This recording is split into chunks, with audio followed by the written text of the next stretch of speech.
Welcome to the Danube Canal of Vienna. We want to show you now what's going on here between the Urania building and the Rossauer Kaserne. Well, here you can see the Urania building. The Urania is actually part of the ring, but also one of the old historical buildings alongside the Danube Canal.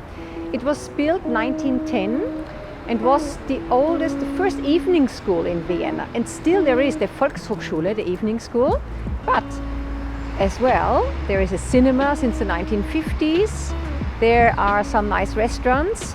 The Urania has got still today an observatorium, and that's why Urania as well, of course, since 1910. And there's not only one, there are actually two. So you can explore the stars in the city center of Vienna. Well, here you can see there is a river entering into the Danube Canal, and that river is actually the same, has the same name like Vienna. It's the Wienfluss, the Vienna River. The Vienna River is a very narrow river nowadays, since it was regulated late 19th century. The river is only 24 kilometers long. It comes from the very west side of the Vienna woods, and it flows here into the Danube Canal in the very heart of the city. And it is already a few centuries ago, in the 9th century, that this river was mentioned. There was a battle upon this river, and the river was regulated, and there were some films done here at the river, because part of it is covered. It's the SWIR system of Vienna. And did you hear about the third man? We do even tours here in Vienna in the sewers, and they're upon or next to the river at Karlsplatz, a different location from here. The Danube Canal splits from the Danube on the north side of the city at Nussdorf, and it flows back into the Danube on the very southeast side of the city. And there's sort of like an island in between the 2nd and the 20th district. This is a hot spot here in Vienna. Bars, restaurants, graffiti, artwork. And interestingly, it was quite the same around the year 1900. Looking at old photos of this area, there were markets, it was the place to be, cafes, and it was like a revival starting in the 1990s with the northern part of the Danube Canal in the 9th district that we are going to have a look afterwards as well. Well, at the Danube Canal are so many bars and restaurants, cool places. It all started just as a summer place, but it was so attractive, and then some restaurants were also getting indoor places. So some of the restaurants are now open all over the year. Of course not outdoor, but also indoor. So it's all year round, a cool location to go to.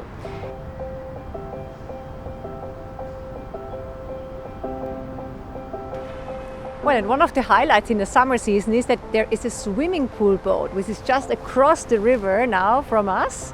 It's with a deck where you can take a sun bath, you jump into the water like in a break.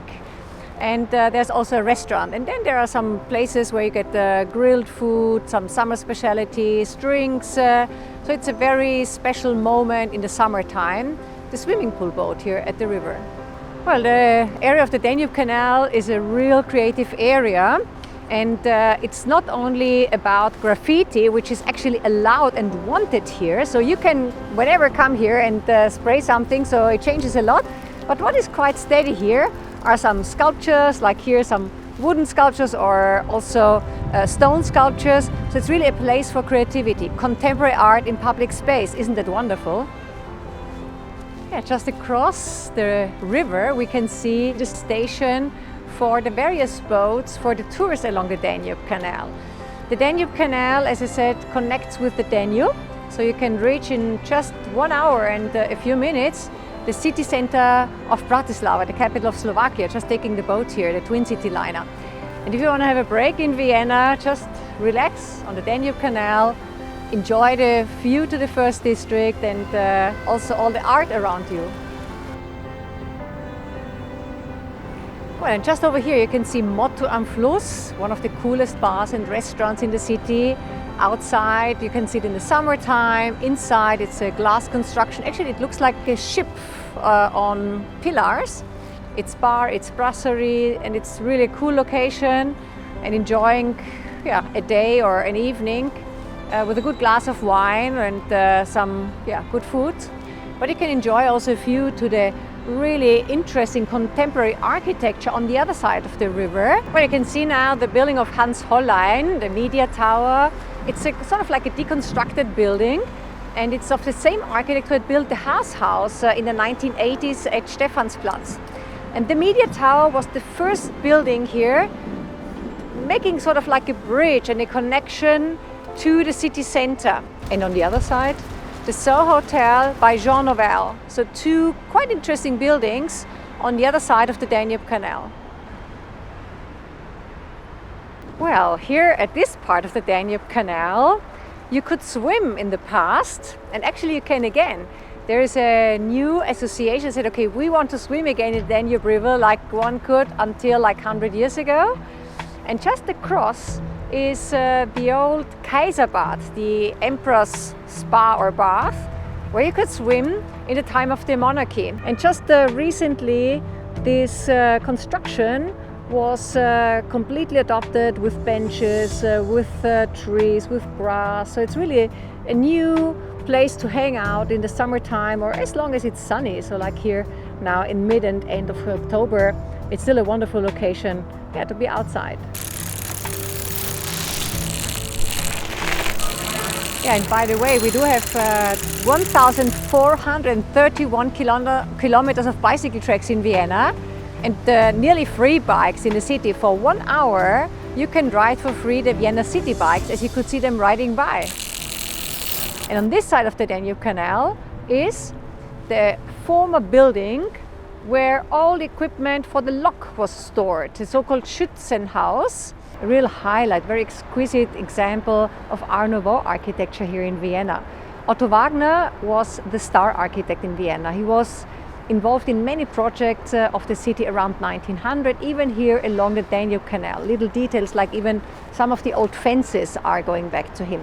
And here we can see like two other objects here in Vienna, Postal Savings Bank, and as well there's a very important church in Vienna, Steinhofkirche, today called Otto Wagner Kirche.